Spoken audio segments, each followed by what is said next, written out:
Your colleague, George Church, coined a phrase, directed evolution, about 3 or 4 years ago, partly because of what Craig Venter was doing out in San Diego with deliberately creating previously non-existent microorganisms from nucleotides on up. And George was talking, okay, directed evolution, the idea that humans are not just in the Anthropocene affecting evolution because we're throwing pollutants out and what have you, but we're making actual deliberate choices. And he also convened a meeting recently at Harvard that was, quote, secret, to talk about directed production of a human genome. Can you talk about how, the concept of directed evolution, and what was this secret meeting about, and how do you feel about the idea of it being secret? I'm happy to respond to some of those questions. So there's directed evolution as Pim Stemmer and Francis Arnold and others have practiced for a long time, which is in a laboratory to create diversity and then select to provide the features you want, sort of like breeding of a dog, but with molecules and cells. You're picking up on something, in my opinion, equally if not more important, but I'm hopelessly biased. So for a little bit of quick context, I teach in the undergraduate program in bioengineering at Stanford. This is the newest academic department in the engineering school in about 50 years. So last time we started a program of the scale of bioengineering, it was called computer science. And in the laboratory course we offer here, to our bioengineering students, we have outlawed gene editing. We refuse to teach our students how to cut and paste DNA with any of the techniques, including CRISPR, because we consider that to be a waste of their time, because the opportunity cost is so high. Instead, what we wish our students to learn how to become better at is choosing what to work on, designing a living organism, contracting somebody else to manufacture that organism for them, and then receiving that and seeing if it worked. So in other words, we decouple design and fabrication. Like an architect might design a building, a contractor will realize that design for you. And so we've pioneered that in practice over the last 6 years. For that to work practically, this gets back to your framing and your question, a new technology needs to be made quite practical.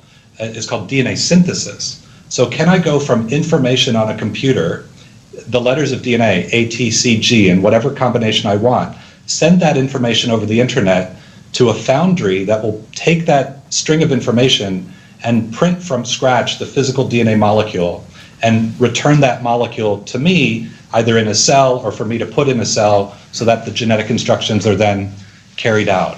So when I first started teaching at MIT in 2003, the cost of going through this process of paying somebody to print DNA for me cost $4 for every letter or base pair. So if I had a gene that was 1,000 bases of DNA long that a student wanted, I'd have to give the company $4,000 to print that gene from scratch so that the student wouldn't have to clone it or splice it or whatever. George and I have been involved with starting 2 companies, and as a result, and due to a work of other corporations as well, over the last 13 years, the price of printing DNA from scratch for long length fragments has dropped by a factor of 400. So today, the cost of printing DNA from scratch for the things we want is not $4 a letter, it's 1 penny a letter. And that continues to look like it will cost down by about a factor of 2 every other year for the next 10 years, let's say. Yeah. So it's faster than Murphy's. So in other words, that's right. Faster than Murphy's law. Moore's law. Murphy's law. God help us, that's biosafety. It's a different problem. So we love this technology as would-be engineers of biology because it allows us to specialize on thinking what would be a good thing to make and then, getting it made professionally. Give us an example, Drew. Give us an example, Drew, of what you're making now. Well, the earlier example I started with was making pain medications, right? So the teams who are programming the baker's yeast are not by themselves going and starting with the plant materials to harvest the genes and then cutting and pasting them into yeast.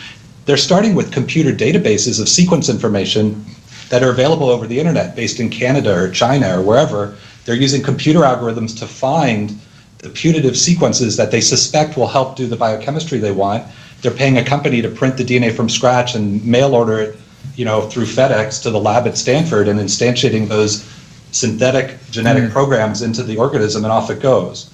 But many things you could do, because think about what biology can do, right? So it's a massively functional green nanotechnology that's already taken over the planet.